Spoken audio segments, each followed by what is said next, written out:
So in this video, I'll be solving the other version of the midterm that was given in winter of 2014 by the harder professor. Or, she's not really much harder. The tests are a little bit harder, more challenging. Okay, so let's begin. Okay, so remember that brutal problem in the other one where we had to find a second derivative of something that became very messy?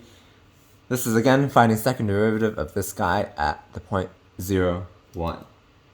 Okay, this one is not as bad as the other one. So let us, especially we're given a point so we can evaluate some stuff to clean some stuff up. So let's just find the derivative first of, let's find y prime. And how to do that, we need implicit differentiation. So this guy, we need product rule, which is first, d second, plus second d first. Second derivative of x, just x. And then derivative of e to the y is just e to the y, y prime. Derivative of e is just 0. Okay? We solve for y prime. If we factor out y prime, that's x plus e to the y equal to minus y. We also move this to the other side. Okay, so then y prime is equal to minus y over x plus e to the y. Okay? So we want y double prime, the second derivative, so let's keep going. Y double prime is, here we need the quotient rule, which says bottom d top, derivative of negative y is just negative y prime, because negative 1 times y prime, minus top d bottom, that's just derivative of x just 1, plus derivative of e to y is just e to the y, y prime, over bottom squared. Okay? So we want to evaluate this at 0, 1. So the easy part about this is, in the other problem, in the other version of the midterm, we're just evaluating the second derivative. We're not evaluating. So we had to plug in this, and then everything got messy. Here, it's not as bad because we can now evaluate this at the point 0, 1. Okay? So we also want to evaluate this at 0, 1, because when we're evaluating the second derivative, we have to evaluate the first derivative at the point 0, 1. So that helps us clean stuff up. So when we evaluate this first derivative at point 0, 1, that would just be minus 1 over 0 plus e, which is minus 1 over e. Okay, so when we evaluate this guy, second derivative at 0, 1, okay, let's start plugging in. That's equal to, that's 0 plus e times minus y prime, we just found over here, is y prime here, so negative of that would be 1 over e, minus, that'll be minus 1 times 1 plus e, because e to the first power is e, times y prime we just found was minus 1 over e, okay, all over 0 plus e squared. Okay, so I just plugged in. I evaluated everything at, so all the x's I put as 0, all the y's I put as 1, all the y primes, we have to go back here to evaluate at 0, 1, that was minus 1 over e. So all the y primes I put minus 1 over e. Okay, so let's continue to simplify. This is just e, that will cancel this guy, so we're left with 1 there. Okay, again, this and this would cancel, except we're left with a minus 1. Okay, so we have 1 minus 1 times 1 plus minus 1, that is 0, all over bottom is e squared. Okay, so this is simply just 1 over e squared. As simple as that. This one was much cleaner than the other one, clearly. Okay? That's how you find the second derivative of this guy. Okay, let's move on. We're given a table, and we have to find all the derivatives. Okay? Natural log x, that's simple. 1 over x. 2 to the pi. Remember, pi is some constant. So this guy is a constant. So this derivative is 0. Cosine x, that's simply just minus sine x. Arcsecant of x, if you remember, you should memorize this. That's, I believe, x squared minus 1. Let me check. Yep, that's good. Log base 4x. If you memorized it, it's not bad to memorize. Natural log 4 times x. Okay? If not, you could just change the base of the log, and then you get the same thing. Tangent x, that's just secant squared. That one you should memorize. Arcsine x, another memorized one. That's this. X to the minus a fifth. This we need the power rule, so minus 1/5. X to the minus 1/5 minus 1, that's minus 6/5. Secant, that's again another one to memorize. Secant x, tangent x. Arctan of x squared. This we need to chain rule. So derivative of arctan is 1 over 1 plus the inside squared times derivative inside, that's 2x. Okay, so you can simplify this if you want. 2x over 1 plus x to the 4th. Okay, so that's this table. So lots of them are just memorized. That you should memorize. Okay, next, it says let h of x equal f of x cubed, where f is differentiable. If f of 0 is half and f prime of 0 is 8/3, that's not super clear, let me rewrite it. Determine equation of the tangent line to h of x that x is equal to 0. Okay, so tangent line, we need slope of the tangent line, that's the derivative, so h prime of x. Again, this is midterm 2. If you're in doubt, take a derivative. We need to chain rule here, so first we use the power rule. That's the power rule. Bring the power down, decrement the power. And the times derivative inside, so that's f prime of x. Okay, so derivative of the tangent line at x equals to 0. So we want to evaluate this at h prime of 0. So that's 3 times f of 0 squared f prime of 0, which is simply 3 f of 0, that's half, squared times f prime of 0, that's 8/3. So we are left with 3 times 8 over 4 times 3. That looks correct.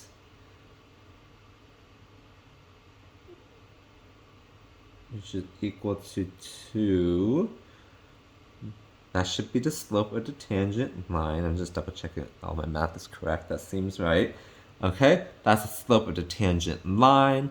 We have a slope, but we still need a point. So when x is equal to 0, y is equal to, so we need h of 0. So that's just simply f of 0 cubed. Okay, f of 0 is 8/3. We need to cube this.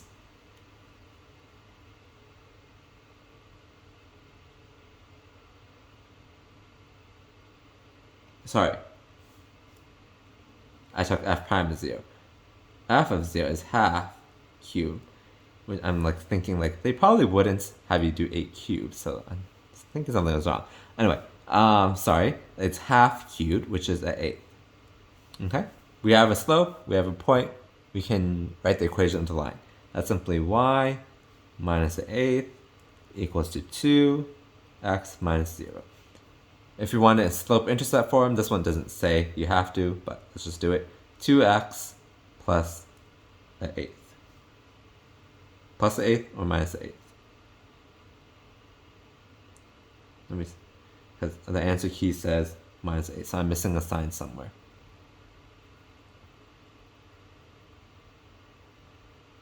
Oh, the original answer was minus, but since I didn't write that, this is fine. Okay. To clarify, the original problem says f of 0 is minus a half. Okay, but since I didn't write that, this is correct then. Okay. Next, we're asked to find y prime for this guy. This is an x to x power, so that means we have to use logarithmic differentiation. So we just take the log of both sides. ln y is ln 3x squared plus 5 to the x power.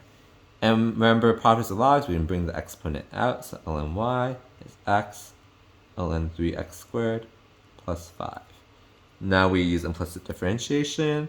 1 over y times y prime is here we need the product rule. So first, d second, that's x squared plus 5. That's derivative of the log times derivative inside, that's 6x.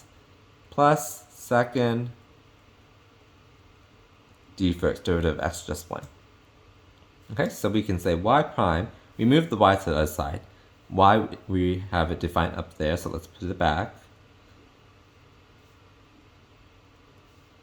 Times, let's simplify this a little bit, 6x squared over 3x squared plus 5 plus natural log 3x squared plus 5. Okay, that's our answer.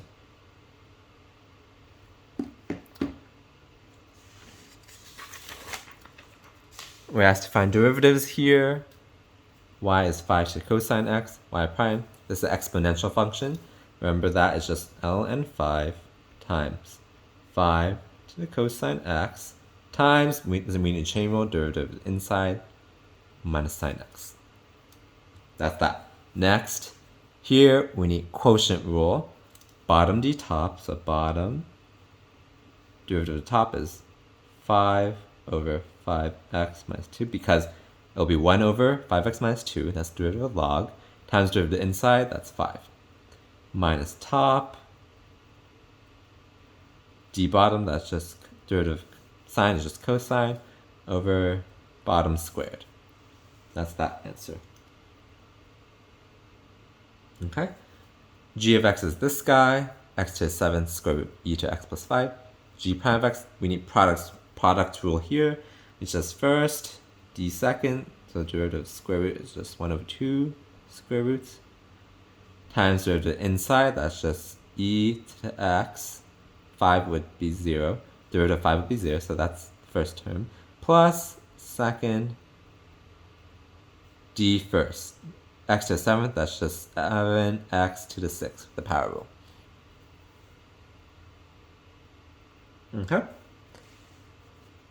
Here, we're just asked to find f prime of x if h of g of x, h of g of e to 2x. Here, we go outside in, chain rule. That's h prime of g of e to the 2x, and then we move to the next level, that's g prime of e to 2x, and then derivative of the last level e to 2x, or technically it's derivative of e to 2x, which is e to 2x, times derivative of 2x, which is 2. Okay? You can think of this as, like, sometimes if you use like a computer to calculate exponentials, or e, sometimes it looks like exp 2x. You can think of it like that. So you got outside in, which is what we did. H prime, g prime, exponents, and then 2x. Okay, so that's what we did. Next is a related rates problem. Two cars start moving from the same point. Car A is traveling east at 50 miles per hour. Car B is traveling north at 60 miles an hour. At what rate is the distance between the cars changing? When car A is 0.3 miles from the intersection, car B is 0.4 miles from the intersection, and the distance between the cars is 0.5 miles. Okay, that was a mouthful. So let's try to picture what's going on. Two cars start moving from the same point. Let's draw the point here. A car is traveling east at 50 miles an hour. This is A. Okay, car B is traveling north at 60 miles per hour. This is B. Okay. At what rate is the distance between the cars changing when car A is 0.3 miles from the intersection and car B is 0.4 miles from the intersection? Okay. So the distance between the two cars would be, this is a triangle, so it'll be the hypotenuse of this triangle. Okay, that's what's happening in this problem. Okay, so as always, I like to write what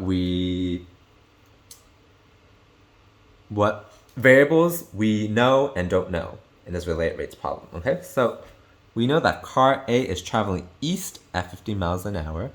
So we can write that as dA dt is 50. Car B is traveling north at 60 miles per hour. You can write that as dB dt is 60. Okay?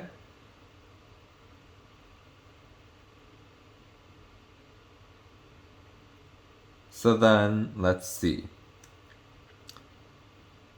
We're asked at what rate is the distance between the cars changing. So let's call this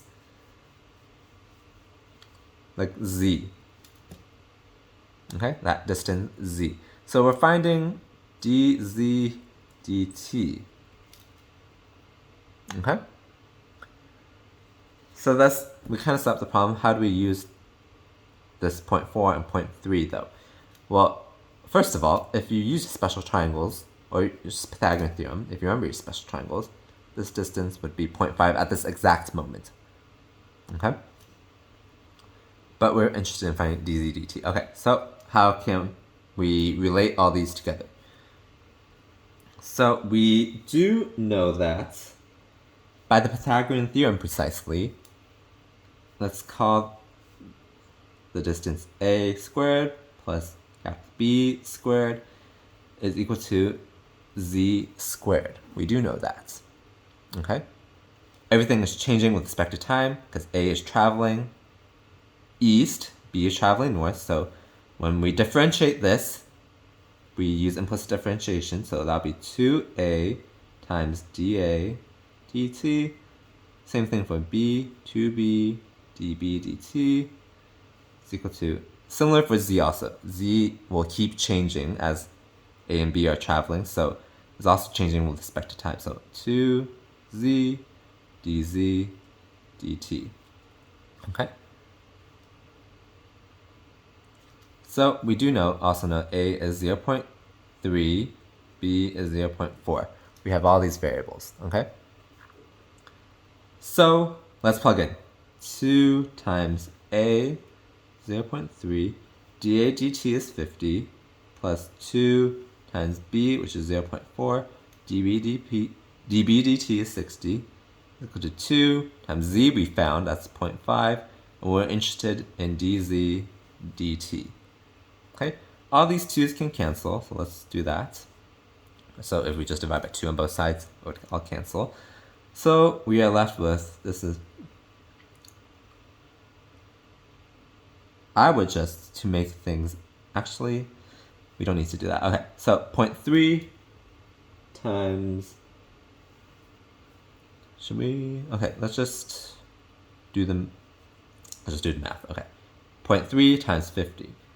5 times 3 is 15, so that'll be 150, but then we move the decimal once.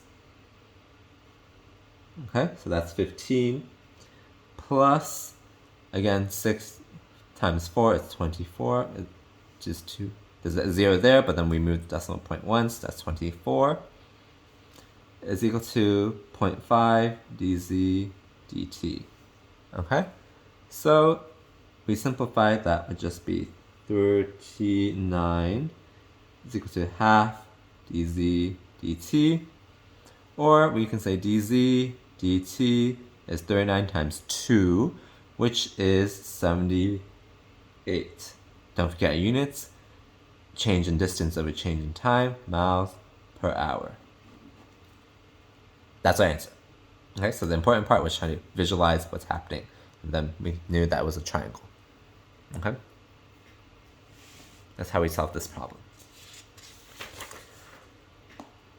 I believe this is the last problem. We are doing good on time. We're doing very good on time. Okay. We're given this table of values. We're asked to find capital F prime of 2 if capital F of x is f of x. So we know that f prime of 2 Here we need the chain rule, so f prime, f of 2, f prime of 2. That's the chain rule. So f prime, what's f of 2? That's just 1. F prime of 2, let's leave that alone for now. F prime of 1, that is 4. F prime of 2 is 5. Answer is 20. And then we're asked to find g prime 3 if capital G of x is f of x, g of x. So here we need the product rule. G prime, capital G prime 3 is first, d second, plus second, d first. Okay, so we fill in the table. So I will just do it, I won't keep shifting. F of 3 is 7, g prime of 3 is 9, plus g of 3 is 2, f prime of 3 is 3. 63 plus x, which is 69. That's our answer. Okay, and that's this midterm. So this one I feel like was actually much easier than the other version of the midterm that was given the same quarter. So that's, again, it's a bit strange to me that because they should be giving the same level of difficulty, unless for some reason they had a reason to that I'm not aware of. But anyway, so hopefully this video helps once again. If it did, please smash that like button, and please also subscribe to the channel if you want to see more videos like these.